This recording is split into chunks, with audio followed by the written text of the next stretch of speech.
TDP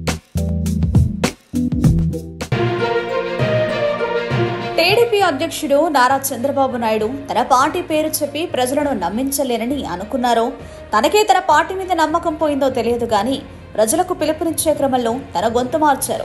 ఎన్నికల్లో ఎన్డీఏను గెలిపించాలని ఆయన ప్రజలను కోరుతున్నారు. కూటమిని గెలిపించాలని కూడా ఆయన కోరడం లేదు. ఎన్డీఏ అంటే ప్రధాని నరేంద్ర మోదీ ప్రజలకు గుర్తు వస్తారని, మోదీని చూసి ప్రజలు ఓట్లు వేస్తారని ఆయన అనుకుంటున్నారు. టీడీపీ ఒక్కటి ముఖ్యమంత్రి వైఎస్ జగన్ను ఎదుర్కోలేదని చంద్రబాబు ఎప్పుడో గ్రహించారు. అందుకే జనసేన అధ్యక్షుడు పవన్ కళ్యాణ్ తోడు తెచ్చుకున్నారు.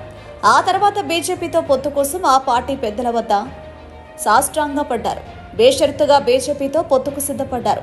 మోదీకున్న ప్రజాదరణను సొమ్ము చేసుకుందామనే ఉద్దేశంతో ఆయన ప్రస్తుతం ఉన్నారు. దానివల్లనే ఆయన ఎన్డీఏకు ఓటేయాలని అడుగుతున్నారు. గతంలో మోదీని టెర్రరిస్టుగా అభివర్ణించారు. మోదీపై వ్యక్తిగత దూషణలు చేశారు. అవన్నీ పక్కన పెడితే ప్రస్తుతం చంద్రబాబు మోదీ ప్రాపకం కోసం విపరీతంగా ప్రయత్నిస్తున్నారు.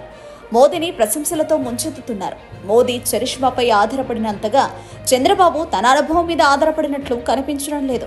ప్రజలకు స్పష్టమైన హామీలు ఇవ్వడంలో చంద్రబాబు పూర్తిగా విఫలమయ్యారు. జగన్ ప్రభుత్వం అమలు చేసిన పథకాలను కొనసాగిస్తారని చెబుతున్నారు. కూటమిలో టీడీపీ అతిపెద్ద భాగస్వామి. ఇతర పార్టీలు చాలా చిన్నవి. నిజానికి చిన్న పార్టీలు పెద్ద పార్టీ మీద ఆధారపడాలి. కానీ చంద్రబాబు చిన్న పార్టీలపై ఆధారపడి ఎన్నికల్లో విజయం సాధించాలని చూస్తున్నారు. తనపై తనకు నమ్మకం లేకపోవడం, తన పార్టీపై తనకు విశ్వాసం లేకపోవడం చంద్రబాబు నడకలోనూ మాటల్లోనూ స్పష్టంగా కనిపిస్తోంది.